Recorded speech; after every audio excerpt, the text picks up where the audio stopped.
Hello বন্ধুরা, সুপর্ণারায়ণে সবাইকে স্বাগত। আশা করছি আপনারা সবাই ভালো আছেন। আজকের আমার রেসিপি আলুর বম। বন্ধুরা, আমার এই রেসিপিটা প্রথম থেকে শেষ পর্যন্ত দেখার জন্য অনুরোধ রইল। আর ইউটিউব থেকে দেখে থাকলে চ্যানেলটা সাবস্ক্রাইব করে, ফেসবুক থেকে দেখে থাকলে পেজটা ফলো করে রাখবেন। বন্ধুরা, এভাবে বাড়িতে তৈরি করে খেয়ে দেখবেন, খুবই সুন্দর লাগবে। তাহলে বন্ধুরা, এবার দেখুন আমি দুটো সিদ্ধ আলু নিয়েছি। সিদ্ধ আলু দুটো আমি ভালো করে মিশিয়ে নেব। হাত দিয়ে এভাবে একটু ভালো করে মিশিয়ে নিতে হবে। এভাবে একটু ভালো করে মিক্স করে নিতে হবে আলুগুলো, আলু ভাতের মতো করে। এবার এখানে আমি একটু নুন দিয়ে দিলাম স্বাদ মতো, আর একটু 1 চামচ আমি মৌরি এখানে দিলাম। আদা রসুন আর কাঁচা লঙ্কা আমি প্রথমে তেলের ওপরে ভেজে রেখেছিলাম, সেটা এখান থেকে আমি 1 চামচ দিলাম, ভর্তি 1 চামচ। আর এখানে আমি একটু জিরে গুঁড়ো দিলাম, একটু ধনে গুঁড়ো দিলাম, লঙ্কা গুঁড়ো আমি 1 চামচের মতো দিলাম,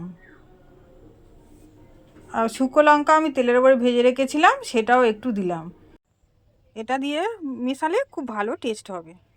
আর আমি একটু গরম মশলা গুঁড়ো দিয়ে দিলাম, দিয়ে আমি আলুটা খুব ভালো করে হাত দিয়ে মাখিয়ে নিচ্ছি। এভাবে একটু হাত দিয়ে ভালো করে মাখিয়ে নিতে হবে।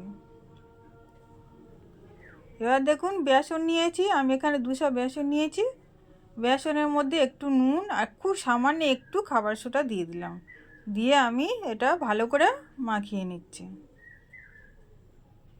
এবার সামান্য একটু হলুদ গুঁড়ো দিলাম, আপনারা দিতে পারেন নাও দিতে পারেন, হলুদ গুঁড়ো দিলে একটু কালারটা ভালো হওয়ার জন্য দিয়ে দিলাম। এবার আমি জল দিলাম। এই বেসনটা একটু ঘন করে মাখিয়ে নিতে হবে,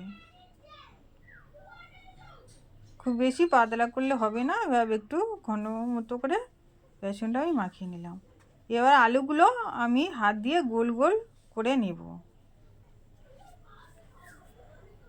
দেখুন বন্ধুরা, এরকম গোল গোল করে নিতে হবে, কারণ বমগুলো তো গোল গোল হবে, তাই আমি এখানে গোল গোল করে নিচ্ছি। দেখুন বন্ধুরা, আমি এভাবে গোল গোল করে নিয়েছি। এভাবে বেসনের মধ্যে দিয়ে চুবিয়ে ভালো করে তুলে নিতে হবে, যাতে পুরোটা বেসন লেগে যায়।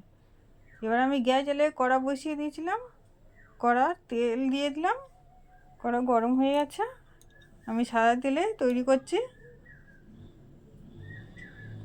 একটু তেলটা নেড়ে চেড়ে নিচ্ছি চারিদিকে, যাতে তেলটা ভালো করে লেগে যায়।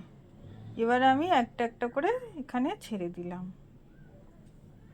বমগুলো। এভাবে এক পিঠ হয়ে গেলে আর এক পিঠ এভাবে ভেজে নিতে হবে।